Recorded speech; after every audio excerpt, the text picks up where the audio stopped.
আসসালামু আলাইকুম। আমি কল্পনা বৃষ্টি। মম কল্পনা কিচেনে আপনাদের স্বাগত। আশা করি আল্লাহর অশেষ মেহেরবানিতে আপনারা সবাই অনেক ভালো আছেন। আলহামদুলিল্লাহ, আমিও আল্লাহর অশেষ মেহেরবানিতে অনেক ভালো আছি। প্রতিদিনের মতো আজকেও আমি একটা নতুন রেসিপি নিয়ে আপনাদের মাঝে হাজির হয়েছি। আশা করি আজকের রেসিপিটা আপনাদের অনেক ভালো লাগবে।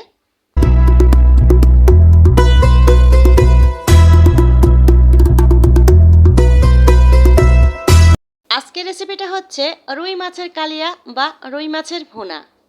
সাধারণত রুই মাছের কালিয়া বা রুই মাছের ভুনাটা এক একজন এক এক রকম করে রান্না করে থাকে। আজকে আমি কিভাবে রান্না করি সেটাই আমি আপনাদের কাছে উপস্থাপন করব। রুই মাছের কালিয়া বানাতে এই যে প্রথমে নিয়ে নিয়েছি একেবারে ফ্রেশ 3 পিস রুই মাছ। রুই মাছটাকে আমি ভালোভাবে লেবু এবং লবণ দিয়ে ফ্রেশ করে একেবারে ধুয়ে নিয়েছি। এবার মাছে সামান্য পরিমাণ হলুদ, লবণ এবং মরিচের গুঁড়ো দিয়ে সুন্দরভাবে মাখিয়ে নেব। একবার খেয়াল করেছেন, লেবু আর লবণ দিয়ে রুই মাছটা ধোয়ার কারণে দেখুন একেবারে ফ্রেশ, কোনো জায়গায় একটু কোনো কিছু লেগে নেই, একেবারে সাদা ফকফকে হয়ে গেছে রুই মাছটা। এভাবে আপনারা রুই মাছ ধুয়ে নেবেন, দেখবেন রুই মাছটা যে চাষের কি পুকুরের কিছুই বোঝা যাবে না, গন্ধটাও থাকবে না।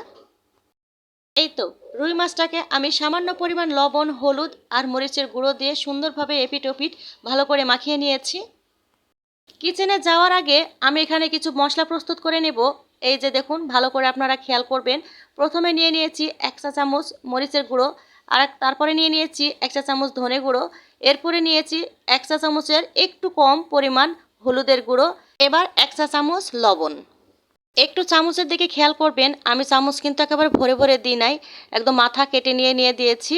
এ পর্যায়ে এসে এই যে পানিটা দিয়ে দেব, পরিমাণ মতো পানি দিয়ে নিয়েছি, নিয়ে চামচ দিয়ে ভালোভাবে মশলাগুলো সব মিশিয়ে আমি এখানে প্রস্তুত করে রেখে যাব।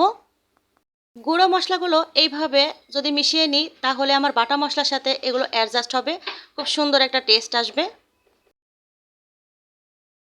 মশলাগুলো প্রস্তুত করে এই তো চলে এসেছি কিচেনে।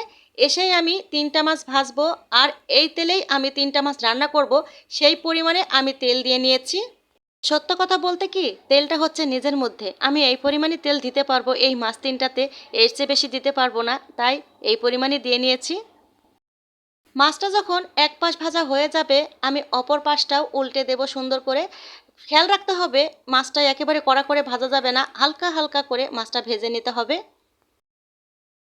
কড়া করে মাছ ভাজলে মাছের ভিতরে কিছু ঢুকবে না এবং যে ঝোলটা বাইরে থাকবে সেটাতে কোনো টেস্ট আসবে না। তাই যত নরম করে মাছটা ভাজা যায় ততই ভালো। এখানে আমি 3 পিস মাছের জন্য বড় বড় 2টা পেঁয়াজ নিয়ে নিয়েছি। এই যে কুচি করে কেটে আমি দিয়ে দিয়েছি তেলের উপরে। এবার আস্তে আস্তে ভেজে ভেজে এই যে বাদামি কালার করে নিয়েছি। এ পর্যায়ে এসে এই যে আমার ফ্যামিলি চামচ, এটা এই চামচের 1 চামচ দিয়ে দিলাম পেঁয়াজ বাটা। এরপরে দিয়ে দিয়েছি এই যে জিরে বাটা। এরপরে দিয়ে দেব আমি এই যে রসুন বাটা। পেঁয়াজ, রসুন আর জিরে বাটা দেওয়ার পরে ভালোভাবে এই যে পেঁয়াজের সঙ্গে মিশিয়ে নিতে হবে মশলাগুলোকে।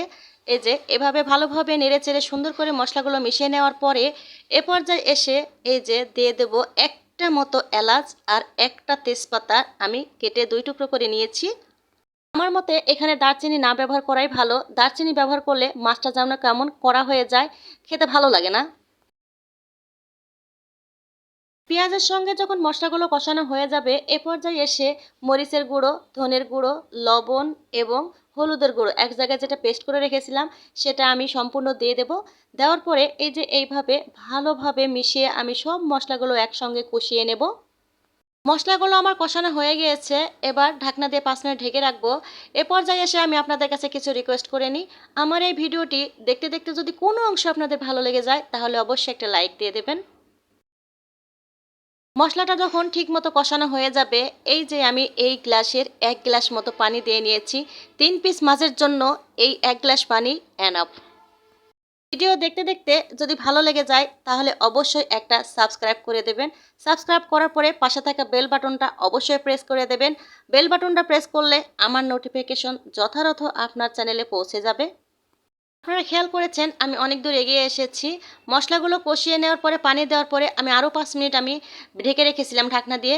ঢাকনা দিয়ে ঢেকে রেখে যখন একটু ফুটে উঠেছে এই পর্যায়ে এসে এই যে আমি মাছ 3 পিস দিয়ে দিয়েছি। এই যে দেখুন কত সুন্দর কালারও এসেছে।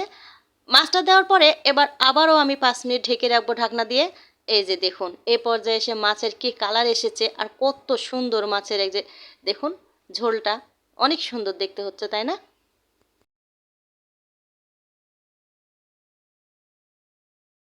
এ পর্যায়ে এসে মাছটা এপাশ ওপাশ করে উল্টিয়ে দেব, যেন রসটা মাছের ভেতরে ঢোকে।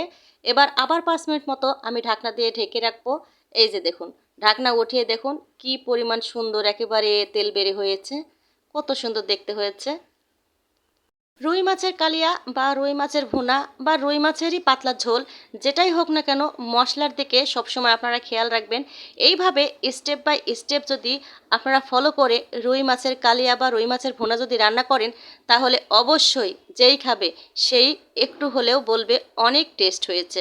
এ পর্যায়ে এসে এই যে আমি 3টা মরিচ মাঝখান দিয়ে কেটে নিয়েছি, এই যে নিয়ে আমি দিয়ে দিলাম শুধু ফ্লেভারের জন্য। মরিচটা দেওয়ার পরে আবার এই যে 5 মিনিট ঢেকে রাখলাম, যেন সুন্দরভাবে একবারে আরও ঝোলটা কমে যায়।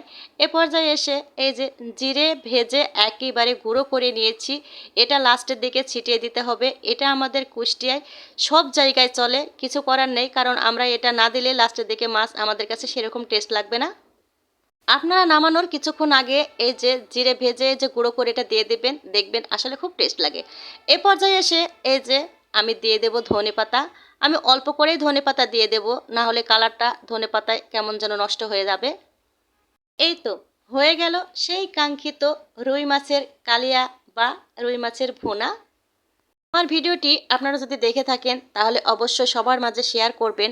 আপনার একটা শেয়ারে আমার এই ভিডিওটি অনেক দূরে পৌঁছে যেতে সাহায্য করবে। আর ভিডিওটি কেমন হয়েছে আমাকে অবশ্যই কমেন্টস বক্সে কমেন্টস করে জানাবেন, এবং এভাবে আপনারা রুই মাছের কালিয়া রান্না করে আমাকে অবশ্যই কমেন্টস বক্সে জানাবেন কেমন হয়েছিল খেতে। তাহলে আজকের মতো ভিডিওটি আমি এখানেই রেখে দেব। আবার নতুন কোনো রেসিপি নিয়ে আমি আগামীতে আপনাদের মাঝে হাজির হব। সবাই ভালো থাকবেন, সুস্থ থাকবেন, নিজেকে সুস্থ রাখবেন। আল্লাহ হাফেজ। আসসালামু আলাইকুম।